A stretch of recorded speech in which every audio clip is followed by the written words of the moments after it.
En este video diseñaremos un programa que realice los siguientes pasos. Crear una estructura para representar los datos de un usuario denominada persona, inicializar a la variable de tipo persona con datos proporcionados por el usuario, imprimir los datos de la variable de tipo persona y utilizar funciones para inicializar e imprimir la variable de tipo persona. Empezaremos por definir el diagrama de flujo del algoritmo. Comenzamos con el inicio.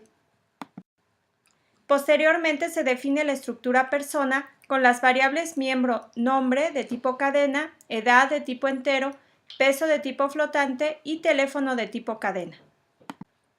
Se declara una variable de tipo persona con nombre persona y se inicializa con el valor de retorno de la función leer datos. Se invoca la función imprime datos enviando como parámetro la variable persona para que el contenido de la variable sea impresa en pantalla. Y se concluye con el algoritmo.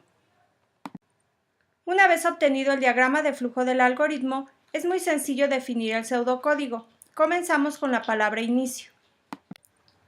Se crea la estructura persona con los datos miembro que se muestran en el slide.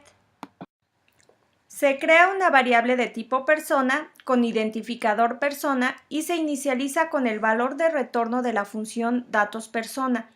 El valor de retorno de la función será una variable de tipo persona. Se invoca la función imprime persona enviándole como parámetro la variable que será impresa en pantalla.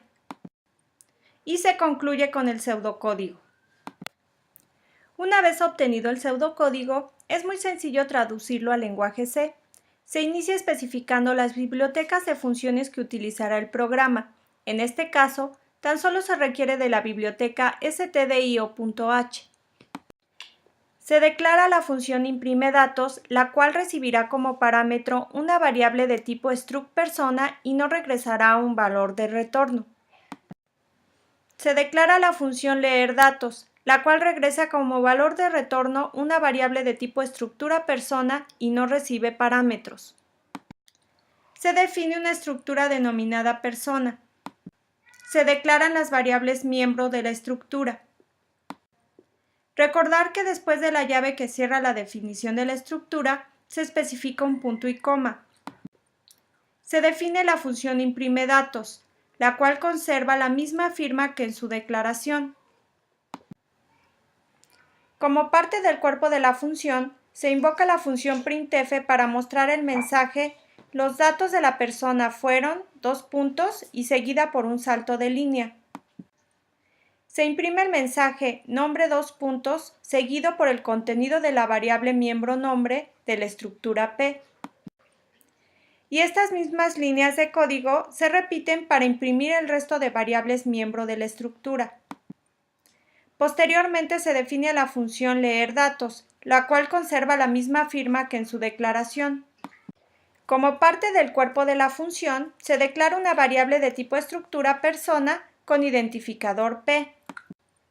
Se invoca la función printf para mostrar el mensaje ingrese los datos de la persona seguida por un salto de línea.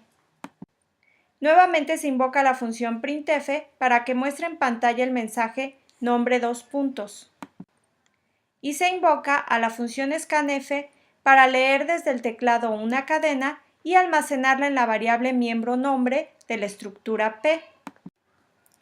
Las mismas líneas de código se utilizan para inicializar el resto de variables miembro de la estructura, con los valores especificados por el usuario. Por último, se indica como valor de retorno de la función a la variable P y termina la función. Ahora, se define la función main, la cual no recibe parámetros y regresa un valor entero. Se declara una variable de tipo persona con identificador empleado. Se utiliza el operador de asignación para inicializar a la variable empleado con el valor de retorno de la función leer datos. Se invoca la función imprime datos enviando como parámetro la variable empleado. Se indica el valor de retorno de la función main y se concluye con el programa.